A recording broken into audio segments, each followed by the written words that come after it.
잠깐 기도하고 보겠습니다. 하나님 아버지, 렘넌트 중직자 시대를 앞두고 이 중직자 학교가 열리고 있는데 이 시간이 피차 이제 은혜 받는 시간이 되게 하여 주시고 편안한 가운데 하나님의 인도받는 귀한 시간이 될 수 있도록 역사해 주시옵소서. 성령께서 함께 하시고 하나님의 성령께서 충만하게 역사해 주시기를 기도합니다. 예수님의 이름으로 기도하였습니다. 아멘.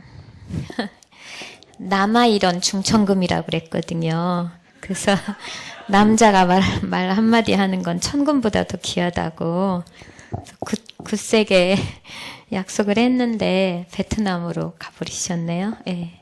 그래서 이제 저는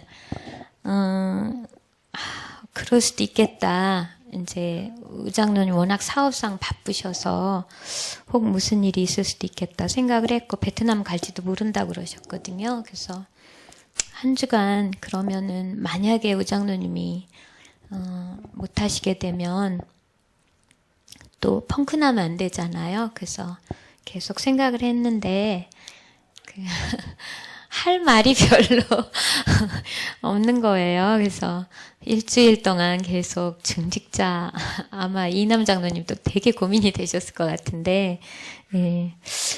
뭐라고 얘기를 하나? 별로 할 말이 없고, 네. 그런데, 그래서 그냥 어제까지 편안하게 잤어요. 근데, 오늘 시간은 다가오고 있는데, 그래서 그런지 하나님께서 저를 3시 반에 깨워주셨어요. 그래서 3시 반에 이제 제 방에 책상에 앉아서 조용히 앉아서 기도하고 그동안 쭉 있었던 생각들 조금 정리해서 이렇게 그때 메모가 이렇게 되더라고요. 그래서 잠깐 메모해서 그냥 편안하게 은혜를 나눴으면 좋겠다 이런 생각이 듭니다. 전에 그 교사 수련회 특강을 부탁하셔서 막 이렇게 제목을 막 생각하는데 이 제목이 떠오르더라고요. 전도 제자를 키우는 교사. 이제 이 제목을 주셨는데 가만히 앉아서 기도하면서 정리를 해보니까 제목이 딱 하나가 제 마음에 떠오르는 거예요. 전도 제자 한 사람. 그래서 이제 정리가 이렇게 되어가는 것 같아요. 전도 제자 한 사람 한 사람이 하나님 나라에서 얼마나 소중하고 전도제자 한 사람을 만나기가 얼마나 쉽지 않고 또 얼마나 보배롭고 존귀한지 이제 이런 생각을 하면서 교회에 한 분 한 분이 참 귀하다. 너무너무 소중하신 그런 분들이다. 이런 생각을 제가 이렇게 하게 됐습니다. 첫 번째는 칠판이 너무 좋다. 네, 렘넌트 7명에 대해서 생각하는데요. 제가 들어도 은혜가 되고 항상 그 힘을 주시는 말씀이 예수가 그리스도라는 말씀이에요. 똑같은 말씀인데 그리스도께서 갈보리 십자가의 피 언약으로 모든 것을 이루시고 끝내셨다. 6월절 어린 양의 피. 그게 새록새록 너무 은혜가 돼요. 여자의 후손 그리스도. 또 뱀의 머리를 꺾으시고 모든 종교와 모든 세상의 문화는 사단을 섬기는 건데 사단 권세를 꺾으시고 이기신 그리스도만이 참 왕이시다. 그리고 우리는 절대로 하나님 만날 수 없는데 또 하나님을 누릴 수도 없는데 하나님 만나는 구원의 길로 오시고 참 진리가 되신 분이 그리스도다. 그래서 참 선지자 되신 그리스도. 단순하잖아요. 정말 아까 말씀하신 것처럼 복잡한 것도 아닌 그 단순함 속에 내 모든 생명이 담겨 있고 내 인생이 담겨 있고 나와 내가 만나는 모든 사람들의 그 생명과 미래와 삶이 담겨 있는 거예요. 그래서 그 말씀이 저는 항상 들어도 은혜가 돼요. 근데 이제 두 번째로 들어도 지루하지가 않고 항상 은혜가 되는 말씀이 있어요. 그게 뭐냐면 렘넌트 7명이에요. 그리고 이제 류 목사님은 항상 예를 들으실 때 요셉 이야기를 하시고 다윗 이야기를 하시잖아요. 근데 그냥 늘 두 사람 대표적으로 얘기를 하시는데 그 단순하게 얘기하시는 그 속에 너무나 깊은 그런 은혜가 들어있는 거예요. 그래서 제가 두 번째로 근래 몇 년에 걸쳐서 계속 은혜를 받고 있는 그 메시지가 렘넌트 7명입니다. 그래서 참 요셉은 참 순수하고 아름다운 청년이었잖아요. 누가 보는 사람도 없고 멀리서 보디발의 아내가 그렇게 유혹해도 너무나 하나님을 경외하고 사랑했기 때문에 차라리 감옥에 갈지라도 신앙을 지킨 사람이죠. 다윗은 어린 시절부터 말씀을 깊이 묵상하고 찬양했던 너무나 믿음이 좋은 그런 렘넌트였어요. 그리고 한때는 골리앗을 정말 이제 만군의 주 여호와의 이름으로 물리치고 크게 성공을 했죠. 또 왕으로도 약속을 받은 사람인데요. 두 사람 다 굉장히 깊은 고난이 있었습니다. 그죠? 노예로 가야 했고 또 감옥으로 갔어야 했고 또 형들에게 어려움을 겪게 됐고 또 다윗은 사울이라는 그 권위, 그 왕권에 쫓겨다니면서 오랜 시간 이렇게 고통을 겪게 됐었습니다. 근데 그 두 분이 그 모든 고난과 어려움과 시험과 환난을 넘어설 수 있었던 것이 이제 성경에 나오잖아요. 임마누엘. 임마누엘. 하나님께서 함께 하시는 그 은혜. 누구도 도와줄 수도 없고 어떻게 해줄 수도 없는데 정말 고독하고 외롭고 답답하고 기다려야 하고 너무도 힘든 그 시간들, 임마누엘, 하나님이 함께 하시는 그 비밀을 가지고 그 모든 것을 이렇게 넘어설 수 있었어요. 제가 어렸을 때는 항상 인생이 즐겁고 편안하고 늘 그럴 때는 시편이 잘 다가오지 않았어요. 대학 시절에도 시편을 읽으면 이 속에 뭐 그렇게 깊은 뭐가 담겨 있나.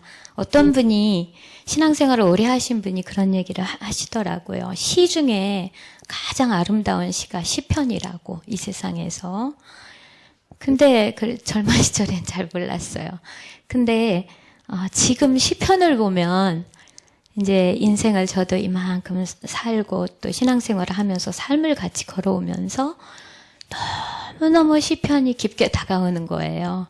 조용할 때 앉아서 다윗의 그 고백, 시를 이렇게 조용히 읽고 있으면 그 영혼이, 그 마음이 너무 제게 이렇게 깊이 전달이 돼요. 그래서 저도 그런 걸 보면서 저도 어린 시절부터 이렇게 하나님 사상이 있었어요. 누가 가르쳐주지도 않았는데 그게 참 축복이었던 것 같아요. 아주 어린 시절인데 정말 아름다운 태양이 떠오르고 또 우리 집 마루에서 저 멀리 내다보이는 그 지평선 끝에 이렇게 예쁜 산들이 있고 넓은 들판이 있고 시골이니까 꽃들이 자라나고 하면서 창조주 하나님이 계시다는 거를 믿고 어린 시절부터 이렇게 믿음을 갖고 자랐거든요. 그리고 이제 외조모가 기도하는 모습을 이렇게 보면서 또 이렇게 믿음이 있었던 것 같습니다. 근데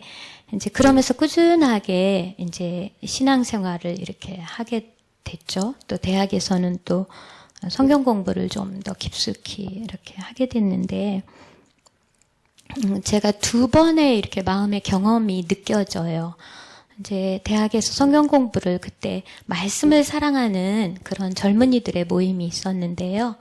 이제 우리 대학을 중심으로 해서 또 다른 대학 친구들과 또 취업을 해서 은행에 다니는 친구들과 이 젊은이들이 그 말씀을 사랑하고 복음을 사랑하는 그런 모임들이 있었는데 그때 제가 이제 하루는 학교에 가느라고 아침에 이렇게 가는데 학교로 막 이렇게 등교하는 그 수많은 학생들을 보면서 그 영혼에 대한 깊은 어떤 긍휼함, 네, 그런 거를 내 마음에 이렇게 깊이 주셨고요.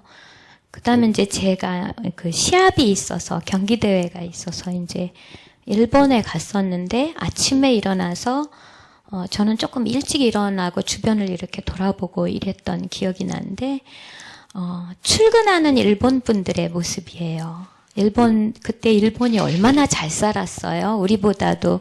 제가 80년대에 막 시합하러 여기저기 다닐 때 일본은 진짜 최고로 경제가 부강하고 진짜 잘 살 때였거든요. 근데 사람들이 이제 회사에 가고 아침에 출근을 하면서 지하철역에서 막 우리 지금 신도림이나 이런 데서 출근하느라고 바쁘게 움직이듯이 막 바쁘게 움직이면서 오가는데 제가 그 모습을 보면서 엄청나게 영혼의 그 극률함을 느꼈어요. 네, 전도의 그런 마음이었던 것 같아요. 그래서 제가 잘 모르는 기도지만 이렇게 마음에 일본 사람들의 영혼을 넣고 되게 기도했던 이제 그런 생각이 납니다. 그래서 그렇게 인도를 받고 있는데 하나님 어떤 계획이 계셔서 저를 이제 다락방을 이렇게 알게 하셨어요. 그러니까 제가 허원자 사모님을 전도를 했는데 지금 뉴질랜드 선교사 우상명 선교사님 사모님으로 계신 그 분이 이제 선교사님이 이 다락방 복음을 먼저 알아가지고 이제 사모님을 통해서 저에게 이 예수가 그리스도라는 이 복음을 그쪽으로 저를 이렇게 이끌어 주셨거든요. 아마도 하나님께서 제가 청소년기나 그런 청년기에 영혼에 대한 어떤 깊은 마음이 있었기 때문에 이 전도자의 축복을 누리는 이 단체로 자연스럽게 성령께서 저를 시간표 따라 이렇게 이끌어 가셨던 것 같아요. 성령 인도를 받은 거죠. 그래서 합숙훈련부터 제가 이제 되게 깊이 충격을 받고 그리스도로 내가 성경 공부 열심히 하고 신앙생활 열심히 한다고 했지만 가장 중요한 성경 66권의 본질이 되시고 핵이 되신 그리스도를 깊이 잘 알지 못하고 있었구나 해서 이제 그리스도 중심으로 계속 이렇게 훈련을 받고 있었는데요. 본격적으로 제가 복음 속에 훈련 속에 이렇게 들어올 때 엄청난 그런 사단의 공격이 있었어요. 그래서 이제 외부에 엄청난 핍박이 있었죠. 그래서 어떻게 엄청 달싹을 할 수가 없는 거예요. 그래서 여기가 이제 끝이다. 더 이상 못 가겠다. 왜냐하면 저는 다락방을 알고 나서 내 영혼에 내 신앙의 닻을 여기다 내리겠다라고 생각을 했거든요. 그러니까 그리스도를 확실하게 알게 되고 생명을 얻고 이 복음을 알면서 이제 더 이상 여기저기 다니지 않겠다. 그냥 여기다가 딱 신앙의 닻을 내리고 평생 내 영혼을 이 속에서 이제 내 삶과 사명을 걸어가겠다라고 결단했는데 그때 이제 그런 문제가 터진 거예요. 그래서 진짜 힘들고 어려운 그런 시간들을 이렇게 보내게 됐습니다. 저에게도 큰 위기와 문제와 고난과 시험과 환난이 이렇게 오게 됐어요. 근데 이제 그걸 통해서 제가 처음에는 어떻게 할 수 없겠다 이제 그랬는데 하나님께서 살아계시더라고요. 예, 사람은 죽겠다, 도저히 못 가겠다, 여기가 끝이다 생각하는데 하나님은 계시더라고요. 그리고 나의 아버지가 되시고 나와 함께 하시고 그래서 제가 요셉이 다윗이 정말 임마누엘 하나님이 함께 하시는 이 은혜 때문에 그 모든 것을 넘어설 수 있었구나 이제 이런 걸 알게 됐습니다. 그래서 정말 이제 그냥 입술로가 아니고 진짜 고난 속에 축복이 있고 문제 속에 답이 있고 위기 속에 기회가 있고 갈등 속에 갱신이 있다. 이런 것들을 체험적으로 이렇게 알게 됐어요. 그래서 한 문이 닫히면 주님께서 열어주시는 또 새로운 문이 있다. 그리고 은혜에 더 좋은 길이 있다는 것을 이렇게 알게 됐습니다.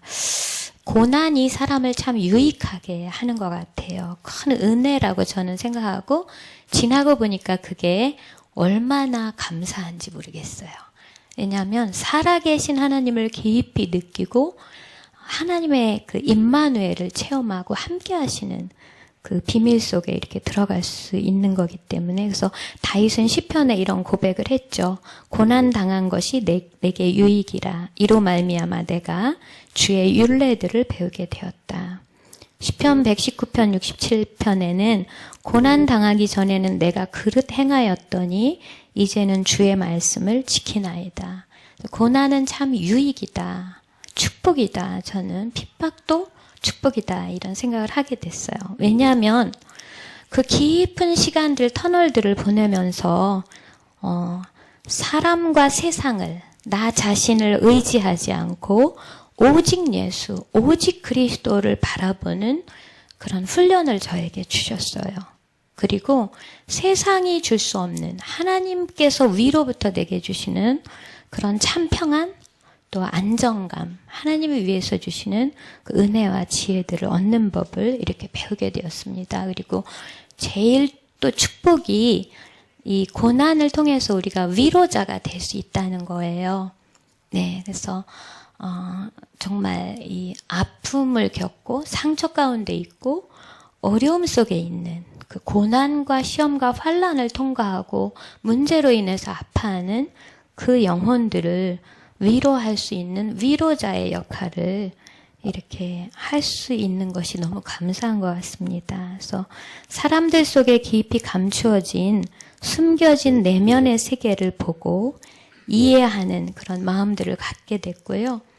이제 교회사나 또 우리 실제로 우리 목사님이나 또 이렇게 하나님께서 귀하게 쓰신 이 주의 종들, 목사님들을 보면서 하나님께서 하나님의 사람들을 키우시는 그런 방법들에 대해서 이렇게 알게 됐습니다. 그래서 우리 류 목사님이 그렇게 그 렘넌트들을 그 정말 가슴으로부터 나오는 그런 메시지를, 렘넌트 7명의 메시지를 하실 수 있는 것도 당신이 그런 정말 아버지가 일찍 돌아가시고 어려움 속에서 참 이렇게 살아오신 그 고난이 있었기 때문에 어떤 렘넌트도 품을 수 있는, 우리 목사님도 그러시죠. 저는 정말 어떻게 어머니가 5이나 있으신 그런 분이 계셨을까. 참 힘드셨겠다. 이 생각을 하는데, 그래서 아마 어떤 영혼도 이렇게 그리스도로 답을 주고 팀 사역을 하실 수 있고, 또 어떤 영혼도 만나서 하나님이 붙여주시는 영혼이라면 일꾼과 제자로 키울 수 있는 그런 가장 중요한 게 이게 아닐까라는 생각이 이렇게 듭니다. 그래서 이제 그 임마누엘이 제가 이렇게 경험을 한 거고요. 그래서 하나님께서는 우리가 무엇을 하는 것보다 무엇을 아주 열심히 하고 무엇을 하고 이런 것보다 제일 중요한 게 나를 살리는 그 비밀, 정말 복음을 깊이 체험하고 그리스도가 어떤 분인지를 사실적으로 체험하면서 하나님이 함께 하시는 임마누엘의 사실적인 그런 깊은 비밀을 누리고 나를 살리면서 그 속에서 자연스럽게 영혼을 섬기고 현장을 섬기고 또 가정 가문에 또 어려움들을 돌아보고 그렇게 제자를 세우고 하는 그런 사명을 임마누엘을 체험한 자들을 통해서 주시는 것 같습니다. 그래서 정말 우리가 그 열매 맺는 그 나무를 보면 그 열매를 보면 나무를 알 수 있다고 그러잖아요. 그 뿌리도 알 수 있고. 그래서 우리가 이렇게 뿌리가 그렇게 중요하고 어떤 나무가 되느냐가 참 중요하겠구나 이런 생각은 제가 하게 됐고요. 두 번째는 진솔하게 얘기를 두 번째는 이제 언약 붙잡은 교회, 우리 복음 전도 선교하는 교회에서 중직자로 살아간다는 거, 이 부분에 대해서 제가 좀 잠깐 새벽에 아침에 생각을 하게 됐습니다. 그래서 첫 번째는 근본 운동의 모델이 되는 거. 진짜 요즘은 메시지에서 재앙시대라고 하지만 정말 믿음이 없고 패역하고 음란한 세대잖아요. 주님께서 말씀하신 것처럼 성경에. 예, 정말 이번에 원단 메시지가 너무나 이렇게 중요한 것 같아요. 그래서 창세기 3장, 예, 하나님처럼 되고자 하는 나 중심, 그리고 물질이 최고라고 하는 네피림 시대. 예, 정말 그 사람들이 생명보다 더 돈을, 물질을 소중하게 여기잖아요. 그래서 그런 중요한 말씀 해주셨어요. 예, 물질 중심이 되면 도저히 하나님 앞에 하나님 나라를 위해서 헌금할 수 없고 경제의 축복을 누릴 수가 없다. 그 말씀을 주셨고요. 그 다음에 11장에 요즘은 성공지향의 세상인 것 같아요. 성공 중심. 예, 어떤 깊은 교육도 그래요. 교육에 깊은 철학이 있는 것도 아니고 무조건 아이들을 성공하라고. 예, 막 그 아이의 진정한 달란트가 뭔지, 잠재된 그 가능성이 뭔지, 부모가 그 이전에 너무 조급해서 아이들을 계속 성공 속으로만 몰아넣으려고 하는 이제 이런 것들을 이렇게 보게 됩니다. 그래서 정말 근본 회복이라는 이런 말씀을 이렇게 주셨는데요. 12가지 문제. 그래서 중직자가 무엇일까 이렇게 생각을 해보니까, 예, 그래서 이 부분에서 이제 아름다운 문화로 바뀌었다고 그랬잖아요. 그죠? 문화로 포장을 했죠.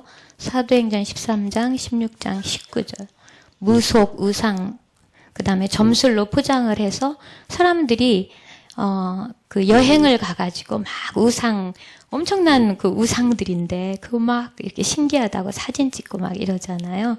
예, 그렇게 막 저도 아는 분이 저희 학교 선생님이 앙코르와트라는 데를 저는 못 가봤는데 막 갔다 왔는데 그게 뭐 엄청나대네요. 그래서 한참 설명을 하는데 가만히 들어보니까 전부 우상 단지더라고요. 그 속에 사단이 엄청 들어가 있는데 그 선생님 그게 신기해가지고 계속 얘기를 하더라고요. 그래서 거기서 나오는 심각한 개인 문제, 개인이 계속 재앙이 임하고 멸망이 임하는 이 문제에 대해서 명확하게 말씀해서 우리에게 주시고 계십니다. 예. 어느 정도로까지 사람이 비참하게 됐냐면 자기 아내와 아이까지도 이렇게 목졸라서 살해할 정도로 그렇게 막 사람들이 화와 분노를 참지를 못하고 기다리지를 못해서 막 정말 생명까지도 쉽게 이렇게 살인을 하는 이런 엄청난 재앙시대, 저주의 시대를 우리가 살아가고 있습니다. 그래서 중직자는 이 근본 문제 해결에 심부름을 하는 그런 이 주역이다. 이렇게 생각이 이렇게 듭니다. 그래서 근본 답은 그리스도이시잖아요. 그래서 사단을 이기신 참왕, 재앙시대 이기는 참제사장, 지옥 배경에서 해방시켜 주시는 참선지자. 그래서 지난주에 말씀 주신 것처럼 복음으로 살리는 전도자, 불신자의 영혼 구원의 역사가 파급되도록 인도를 받는 그게 우리 중직자의 역할인 것 같고요. 두 번째는 전도 운동의 모델이 되는 거죠.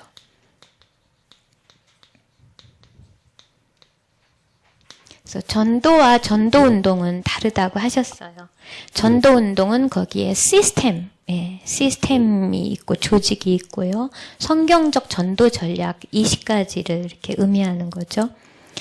저는 이제 세우는 교회가 이 성경적 전도 운동의 이 비밀, 또 오기초와 이런 성경적 전도 전략을 따라서 인도함 받는 게 저는 굉장히 감사한 것 같아요.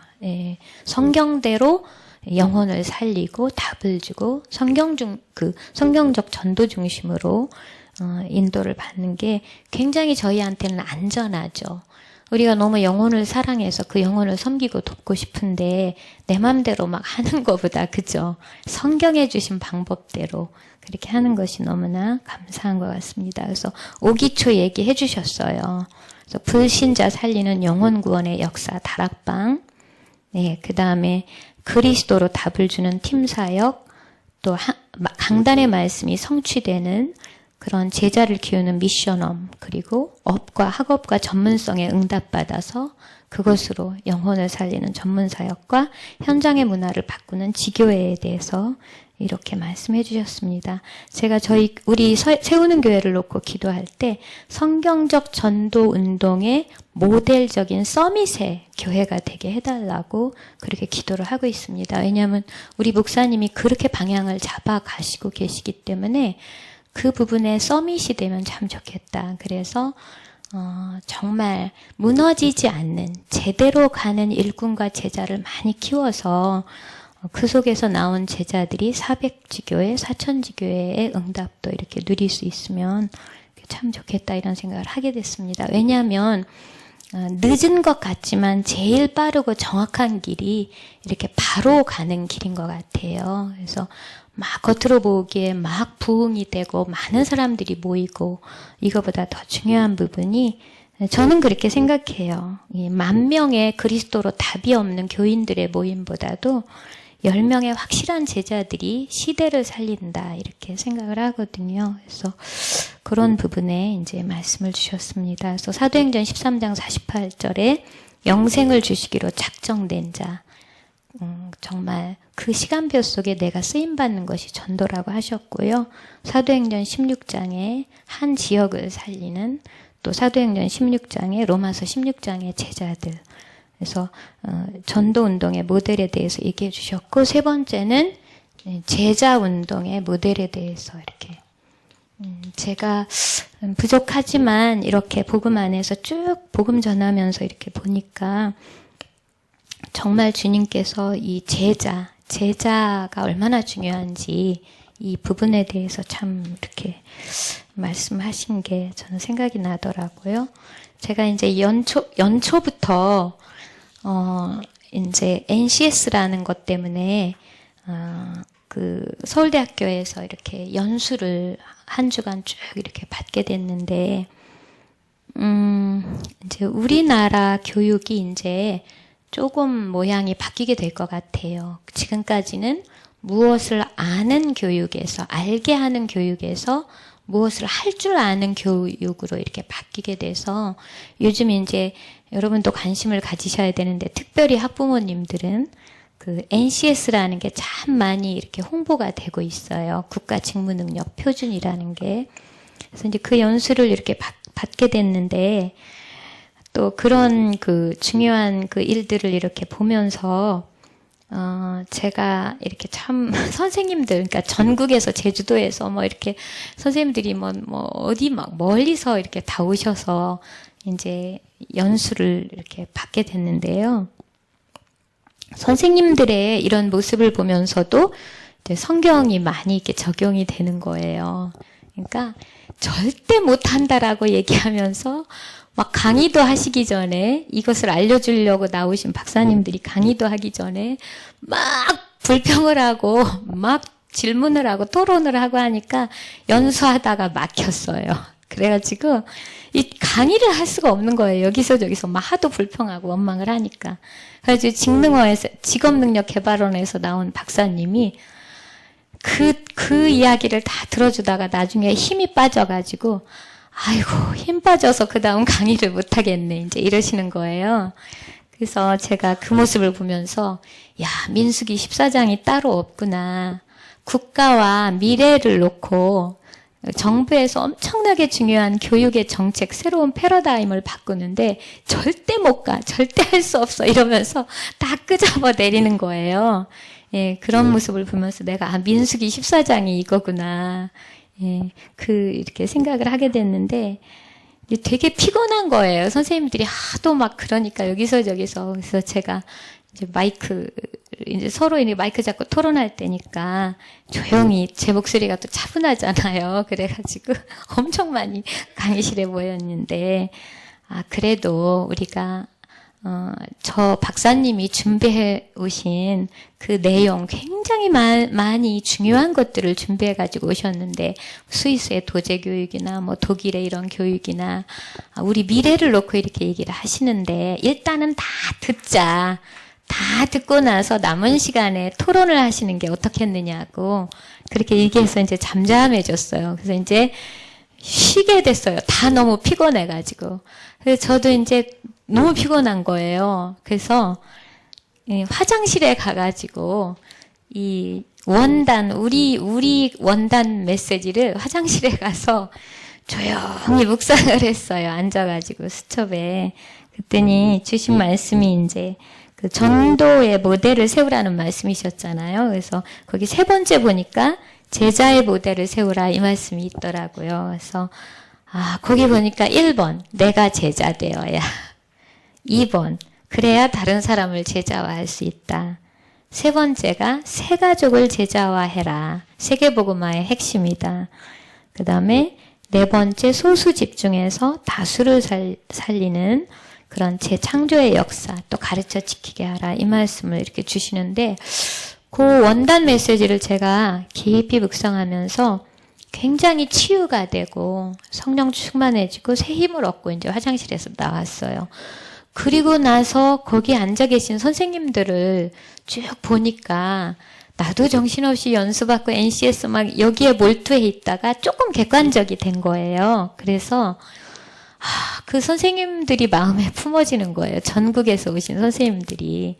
그래서 그때부터 제가 본격적으로 연수를 받으면서 기도를 하게 됐어요. 내 주위 왼쪽 오른쪽 다 정신을 차려서 이렇게 기도하고 마음에 품고 지역을 놓고 또 대화를 나누고 이러면서 이제 제가 비로소 전도자의 마음이 된 거죠. 그때 선생님들이 어떤 선생님은 진주에서 올라오신 선생님인데 진짜 속 고민을 얘기를 해주시는 거예요. 사모님이 같은 현직 교사인데 너무 깊이 우울증에 시달리고 이제 정신과 치료도 받으시고 또 이런 얘기들을 해주셔서 제가 얼른 메모를 해놓고 그 선생님을 성함도 기록해놓고 오늘의 전도에 또 다 써놓고 저분을 계속 관심을 갖고 어차피 또 이 일로 만나게 될 테니까 정말 복음을 전해야 되겠다. 이렇게 이제 마음이 바뀌게 이렇게 되더라고요. 그 사건을 겪으면서. 그래서 제가 정말 한 학교 한 학교마다 정말 한 분의 현직교사 제자가 세워지면 얼마나 좋을까. 근데 우리가 지금 중고등 학교만 해도 한 6,000개 학교가 있거든요. 전국적으로. 근데 이제 제가 지역을 가거나 어디를 가도 항상 학교에 관심이 많아요. 오랜 동안 학교에서 사역을 하다 보니까 이게 굉장히 가슴에 이게 각인이 된 것 같아요. 그래서 어느 지역을 가다 학교 이름이 나오면 그게 대학이든 고등학교든 중학교든 초등학교든 굉장히 마음에 담겨요. 그래서 저 학교에 현직 교사가 있어야 될 텐데, 사역자가 들어가야 될 텐데, 저 학교에 정말 복음의 시스템이 있고 렘넌트 한 제자가 나와야 될 텐데. 왜냐하면 제가 저희 학교를 보니까 렘넌트가 렘넌트를 사역할 수 있겠더라고요. 제대로만 복음이 들어가고 영적인 눈이 뜨이고 제대로만 이 성경적 전도의 비밀을 알면 렘넌트도 사역이 가능한 거예요. 그래서 그 현직 교사와 렘넌트 사역자들을 놓고 이렇게 또 그 렘넌트 사역자들을 돌보고 섬기시는 또 교회에 또 귀한 사역자들을 놓고 되게 기도가 되는 그런 시간들이었습니다. 그다음에 세 번째는 이제 가족에 대한 저의 개념이 이렇게 복음운동 속에 들어오면서 시간표 따라서 점점 이렇게 바뀌게 되는 것 같아요. 그러니까 저의 원가정이면 이제 저희 아버지, 어머니, 또 오빠 둘에 남동생 둘이 자라는 그 원가정이 엄청 가족의 결속력이 깊었어요. 형제간에 아버지가 형제간의 우애가 너무너무 중요하다라고 그렇게 얘기하셨고, 하여간 이희택 장로님이 큰 오빠가 밑에 동생이 넷이 있는데 다 그 손을 거칠 만큼 그렇게 예전에는 다 그랬잖아요. 누나가 얼마나 남동생을 생각하고 헌신하고 키우고 이런 시절이었잖아요. 이제 저희도 그런 끈끈한 그런 정과 형제간에 이렇게 우애가 있는 그런 이제 가정이었는데 하나님께서 우리 가정 가문을 축복하셔서 작은 새언니를 저희 가정에 선물로 주셨죠. 예, 그래서 이제 제가 제일 이제 복음 안에 들어와서 가장 숙제가 되고 이제 기도가 이제 되는 가정이 이제 저희 작은 오빠 가정이었는데요. 저 앞이 안 보이는 것 같은 거예요. 어떻게 하지? 우리 작은 오빠 어떻게 하지? 이제 막 그렇게 너무나 가족에 대한 그런 게 깊었었기 때문에 이제 그랬는데 이제 뭐 아시겠지만 근데 한 영혼 그 가족 구성원 한 영혼이 이제 시간표 따라 이렇게 하나님 앞에 나오고 하나님 앞에 세워지고 이렇게 하면서 이제 보이지 않는 뭐 많은 그런 기다림과 기도와 이런 눈물이 있잖아요. 예, 많은 눈물이 있고 이제 근데 그 속에서 이렇게 한 영혼이 세워지고 가정 가문의 복음화가 이렇게 되어지는 과정을 이렇게 체험하면서 야, 이 가정이 복음화되는 거, 이 가문이 복음화된다는 게 이게 엄청난 영적 싸움이 필요하고 예, 이제 이게 사람이 할 수 없는 일이구나. 하나님께서 은혜 주셔야 되고 참 많은 그런 기도의 그런 그게 필요하구나. 이제 이런 거를 제가 이렇게 느끼게 됐어요. 이제 다른 가족들도 제가 다 기도하지만 저는 이제 지금 호주에 있는 지성이를 놓고 참 많이 이렇게 이제 기도를 하는데 그렇게 가정 가문 복음화 안에 이렇게 들어 있으면서 이제 복음으로 답이 나서 하나님의 축복을 누리는 가족도 있지만 또 아직도 안타깝게 기도를 해야 되는 가족들도 있잖아요. 그걸 보면서 제가 가족에 대한 그게 굉장히 많이 개념이 바뀌었어요. 그러니까 어떤 뭐라고 말할까? 예, 이제 이렇게 제가 예를 들어 드릴게요. 예수님께서 이제 하나님의 성령에 나사렛 예수에게 성령과 능력을 기름 붓듯 부어주셔서 주님이 두루 다니시면서 착한 일을 행하시고 마귀에게 눌린 모든 자를 고쳐주셨잖아요. 그래서 이제 이 귀신 들리고 사단에게 잡힌 자를 그리스도의 이름으로 쫓아내셨더니 유대인들이 그걸 보고 오해해가지고 예수님을 사단의 왕 바알세불을 힘입어서 귀신을 내야 쫓는다. 이런 식으로 엄청 오해를 하는 거죠. 이 그리스도가 어떤 분인지를 모르니까 자기들 나름대로 오해를 해가지고.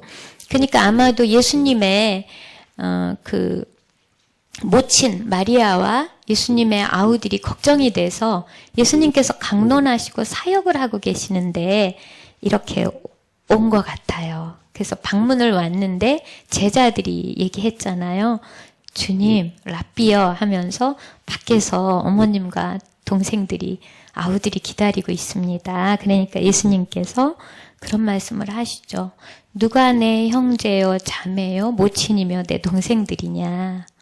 그러면서 예수님 앞에서 강론을 듣고 복음을 듣고 말씀을 듣는 그들을 가리키시면서 내 형제와 자매와 모친과 동생들을 보라. 그래서 하나님의 음성 말씀을 듣고 그 뜻대로 행하는 자가 곧 내 형제고 자매고 모친이고 동생들이다. 이제 이런 얘기를 하게 돼요. 그래서 제가 이제 너무 육신적으로 육신의 가족의 개념에서 가족을 생각하면 너무 아프고 상처가 되고 눈물이 있고 아픔이 있어요. 근데 이 복음화되는 이 과정을 쭉 겪으면서 주님께서 이 내 마음의 그릇을 이렇게 좀 넓혀주셨어요. 그게 뭐냐면 우리 가족을 넘어서서 다른 가족을 이렇게 바라볼 수 있는 그런 다른 가정 한 가정과 다른 가족을 볼 수 있는 마음의 그릇을 좀 이렇게 넓혀주신 것 같아요. 그리고 이제 하나님의 가족의 개념으로 이렇게 많이 바꿔 주시더라고요. 그래서 이제 이남 장로님 같은 경우도 예전에는 우리 오빠라는 그 개념에서 이제 하나님이 기름 부어 세우신 장로님, 주의 종으로 이렇게 생각이 드는 거예요. 그러니까 이게 좀 달라요, 뭐가 다르고.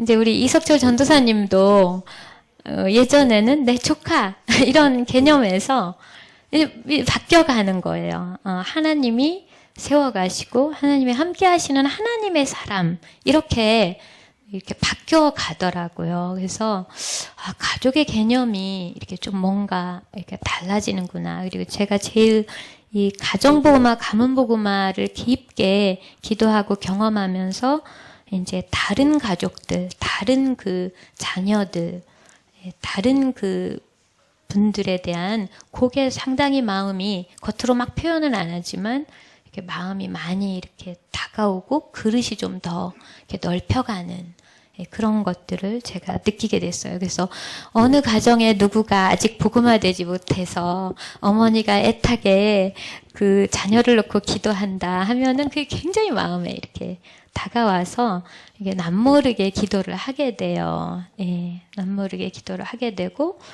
이제 그분이 그 아이에 대해서 애타는 어떤 심령이 있으면 또 그게 또 마음으로 이렇게 느껴지고 그래서 사역이든 어떤 일이든 이렇게 깊게 경험하고 체험을 하게 되면 그게 이제 또 다른 어떤 사역의 이 지경이 마음의 지경이 좀 넓혀지는구나 이제 이런 생각을 이렇게 하게 됐습니다. 그래서 결론적으로는 이제 나의 전도예요. 나의 전도. 예, 그래서 나의 전도라는 말을 이제 다 똑같을 수 없잖아요. 내가 처한 가정, 가문, 현장, 내가 속한 이런 미래, 또 자녀, 여러분 자녀의 이런 것들이 다 다르죠. 그래서 이제 목사님이 참 그런 말씀 많이 하시죠. 나의 전도라는 말을. 하나님은 그냥 저에게 나의 전도를 그렇게 알게 해주신 거예요.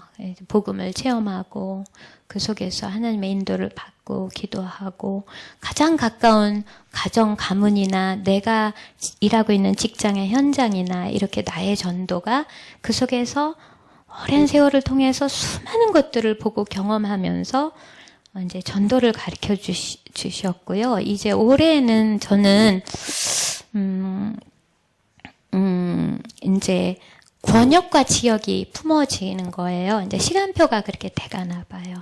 그래서 권역과 지역이 품어지면서 권역 안에 하나님의 그 생명운동, 말씀운동, 또 지역 안에 이 복음운동, 말씀운동에 대한 그 마음이 시간표가 돼서 이렇게 깊게 품어지는 그런 시간표인 것 같습니다. 그래서 사도 바울은 그런 얘기 하셨잖아요. 너희가 곧 면류관이다. 그죠? 우리가 인생을 다 살고 하나님 앞에 가면, 그죠? 그런 말씀 하셨어요. 내가 구원받아서 영원한 생명을 얻은 것과 복음을 듣고 생명을 얻어서 온 그 구원의 열매가 정말 영원하다. 그 얘기를 이렇게 해주셨습니다. 그래서 저는 이제 리 목사님이 당신 어머니에 대해서 얘기를 해주셨잖아요. 그 어머니는 많이 배운 것도 아니고 청소부이셨잖아요. 근데 성실하게 청소부 일을 하셨고 너무 성실하게 청소를 하다 보니까 나중에 공무원도 되셨다고 그랬어요. 아주 낮은 쪽의 공무원이셨겠죠. 또 받는 월급이 적으니까 정말 돈을 마디게 쓰고 함부로 돈 쓰지 않으시고 하다못해 시장에서 물건을 살 때 다 파장할 때 그것도 예술적으로 골라가지고 뭘 이렇게 자녀들을 먹이시고 하셨다는 얘기 하셨어요. 그리고 교회에서는 절대 말하지 않았다. 작은 가게를 하는데 교인들이 와서 이 말 저 말하고 불평하고 원망할 때 다 정돈해서 이렇게 힘을 얻도록 믿음을 잃지 않도록 말하자면 팀 사역을 해주신 거겠죠. 재해석을 이렇게 해주셨는데 교회에 중요한 일이 있으면 절대 빠지지 않고 유력한 장로님들이 계신데 어떻게 이 과부이신 이분이 그죠?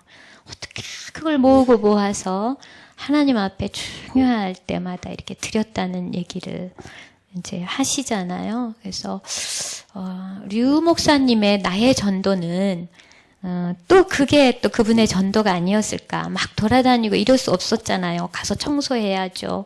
관공서 이런 데 가서 일해야죠. 언제 돌아다니면서 일을 그분이 전도를 하고 하실 수가 있었겠어요.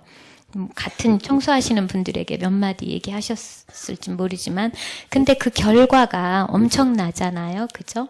전 세계에 1천만 제자를 찾는 그런 복음운동으로 이렇게 연결이 되게 됐습니다. 저는 이제 우리 교회에서도 이렇게 되게 한 분 한 분이 다 귀한데 되게 은혜를 받는 분이 계세요. 여기 계셔서 죄송하지만 우리 2학년 장로님. 제가 이제 피치 못하게 서울 임마누엘을 다니다가 도저히 거기 갈 수 없는 상황이 되고 하나님이 새 문을 열어주셔서 하나님의 은혜와 섭리로 이제 서울 이 세우는 교회로 오게 됐잖아요. 근데 우리가 어린아이가 학교를 바꾸고 전학을 가면 그 전학 가서 거기 적응하기 참 쉽지 않습니다. 어른도 그래요. 환경이 바뀌면. 이제 제가 나름 거기서 막 또 있다가, 그죠? 막 중고등부 막 사역도 하고 막 이렇게 있다가 갑자기 이제 오게 된 거예요. 어떻게, 하나님이 역사를 하신 거죠. 근데, 아는 분들이어도 교회가 이렇게 다르잖아요. 환경이 다르고 이렇게 하니까 저 보면 겉으로 맨날 웃고 평안하고 웃고 다니고 하니까 잘 스무드하게 적응된 것 같죠? 아니에요. 저도 나름 적응하는데 되게 힘들었어요. 때로는 외롭고 정서적으로도 힘들고 소외감도 느끼고 되게 힘들었던 적이 있었어요. 그런데 이제 막 어떤 말씀으로 막 나를 사역하시고 이건 아니었지만 2학년 장로님께서 항상 너무나 따뜻하고 평안하게 저를 맞이해 주셨어요. 예, 먹을 것도 갖다 주시고 위로해 주시고. 근데 적응하는데 엄청 도움이 되셨어요. 근데 제가 지금 생각해 보면 아까도 얘기를 했지만 그 두 따님을 김현정 사모님을 그죠? 또 저 미국 시카고에 있는 신준호 목사님 사모님 그 신현정 사모님을 너무 훌륭한 세계복음화의 전도 제자로 키워내시는 어머니잖아요. 저는 교회에서 2학년 장로님 보면 참 복받으신 분이다, 행복하신 분이다 이런 생각을 제가 하거든요. 근데 두 딸만 키운 게 아니고 또 사위까지, 그죠? 근데 저는 그런 생각이 들어요. 저 조영희 목사님 처음 부르심 받아서 지금 세워지기까지 전 알아요. 전 알 것 같아요. 네, 어떤 기도와 어떤 기다림과 어떤 그 눈물과 어떤 많은 그런 하나님만이 아시는 그런 게 있으셨겠죠. 그렇지만 그게 또 저는 장로님의 나의 전도라고 생각해요. 또 여기 안 계시지만 또 청소년 사명자 다락방을 이렇게 주일날 밤에 늦게 이렇게 열어주시고, 그죠? 열어주시고 청소년 사명자들이 마음껏 가서 정말 사역자 훈련을 받고 보면 늦게 오는 거 보면 막 다 뭘 먹고 오더라고요. 그래서 가득가득 또 채워서 먹여주시고 이 권사님의 이런 모습들을 보면서 진짜 나의 전도가 그죠? 저런 거구나 이런 생각을 이렇게 듭니다. 그리고 또 장로님 한 분 한 분을 이렇게 보시면서 저는 이 다락방을 하면서 제일 고맙고 감사했던 분이 누구냐면요. 한결같이 변함없이 그 시간에 그 다락방에 와주시는 선생님. 늘 그 자리에 있어주신 그분이 엄청나게 세계복음화에 중요한 역할을 하시는 거예요. 그 성령의 그릇이 이루어지도록. 그래서 정말 함께 간다는 것만으로도 함께 있어주시고 든든하게 울타리 역할을 해주신다는 것만으로도 그 장로님, 권사님들 또 중직자, 우리 이 렘넌트들이 저는 다 영적 서밋에 이르는 분들이라고 생각해요. 무슨 개념이 세상적인 어떤 성공 개념은 아닌 것 같아요. 세상에서는 자꾸 비교해서 누구와 누구가 비교하니까 누가 좀 전도가 되는 것 같고 누가 제자가 키워지는 것 같으니까 그 사람을 영적 서밋이라고 하지만 저는 그렇게 생각을 안 해요. 주님께서 보시기에 하나님께서 보시기에 한 사람 한 사람 한 분 한 분이 정말 복음 속에 들어오셨고 복음 안에 걸어가신다면 충분히 그분들은 다 영적 서밋으로 인도를 받고 하나님께서 그렇게 인도해 주시리라고 저는 그렇게 믿습니다. 그래서 나의 전도 그리고 우리 한 사람 한 사람이 하나님이 기뻐하시는 그 전도 제자 한 사람이 이렇게 되어간다면 그게 또 정말 하나님 나라의 비밀을 함께 누리는 그런 축복이 아닐까 이런 생각을 하게 됐습니다. 우상기 장로님이 없어서 제가 대타로 오늘 이렇게 중직자 학교를 마치도록 그렇게 할게요. 기도하고 마치겠습니다. 하나님 아버지 그리스도의 피 언약으로 생명을 내어주신 그 정말 아카페적인 영원한 사랑으로 우리를 불러주시고 택정해 주시고 하나님의 자녀 삼아주신 것만도 너무나 고맙고 감사한데 하나님께서 또 정말 복음 가진 또 이 언약 앞에서는 귀한 우리 장로님들, 중직자, 산업인, 또 사역자들, 그리고 우리 렘넌트들을 이렇게 허락해 주셔서 감사합니다. 한 분 한 분이 얼마나 소중한 전도 제자이며 한 분 한 분이 얼마나 중요한 영적 서밋에 이르는 그 길에 있는지 생각할 때 너무나 고맙고 감사합니다. 하나님 아버지 이제 렘넌트 중직자 시대를 또 열어가며 렘넌트들이 중직자로 훈련받고 세워지는 그러한 중직자 학교가 열리고 있는데 이후에 이제 정말 중직자 학교에서 중요한 그런 말씀을 전하시고 간증을 하실 우리 장로님들 주님께서 축복해 주시고 성령으로 충만케 하여 주시며 함께 하여 주시기를 기도합니다. 특별히 이번 주에 있는 우리 렘넌트 수련회를 축복해 주시옵시고 또 정말 기도하면서 또 하나님 아버지 부모님께 허락을 받아야 되는 렘넌트도 있고 또 그 시간을 특별히 내어서 성령인도 받아야 되는 렘넌트와 사역자들도 있는데 하나님께서 하늘 보좌의 문을 여시고 성령으로 충만케 하시며 주의 천군 천사 파송해 주시옵소서. 모든 은혜와 사랑을 감사하고 예수님의 이름으로 기도하였습니다.